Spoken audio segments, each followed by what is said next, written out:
ధన్యవాదములు అధ్యక్ష. అధ్యక్ష, ప్రభుత్వం సెనియర్ తుఫాన్ అంటూ హడావిడి చేస్తుంది.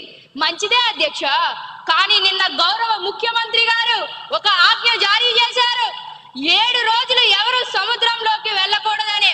అధ్యక్ష, నేను ఈ ప్రభుత్వాన్ని ఒక్కటే అడుగుతున్నాను. మీరు వేటను నిషేధించారు, బాగానే ఉంది.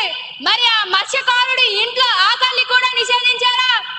7 రోజులు వాళ్ళు పస్తులు ఉన్నారా? వారికి భరోసా ఏది?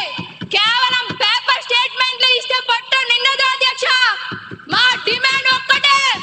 ఈ రోజు సాయంత్రం లోపు ప్రతి మత్స్యకారుని ఖాతాలో సరే మీ సమయం అయిపోయింది. మంత్రి గారు సమాధానం చెప్తారు.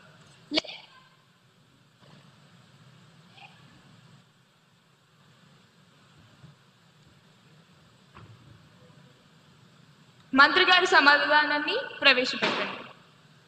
అధ్యక్ష, అరుచుకోవడం కాదు అధ్యక్ష, వినండి. మీకోసం కాదు, ఆ మత్స్యకారుల కోసం చెప్తున్నా. మీరు అడిగింది ప్యాకేజీ లేదా వృద్ధి, అది తాత్కాలికం. నేను ఇవ్వబోయేది శాశ్వత పరిష్కారం. రాసుకోండి రికార్డుల్లోనే. ఇది నా స్టేట్మెంట్. ఇకపై తుఫాను హెచ్చరికల వల్ల ప్రభుత్వం ఎప్పుడైతే వేటను నిషేధిస్తుందో ఆ నిషేధిత రోజుల్లో ఉపాధి హామీ పథకం 10 దినాలుగా పరిగణిస్తాం.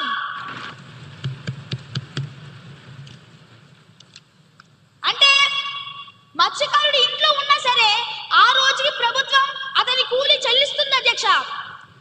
తుఫాను తగ్గిన వెంటనే ఆ డబ్బులు వాళ్ళ ఖాతాల్లో పడతాయి.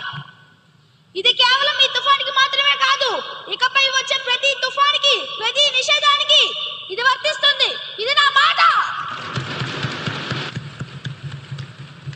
ఇదొక చారిత్రాత్మక నిర్ణయం.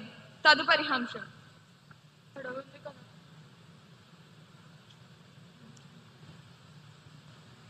గౌరవనీయులైన అధ్యక్షుల గారికి నా హృదయపూర్వక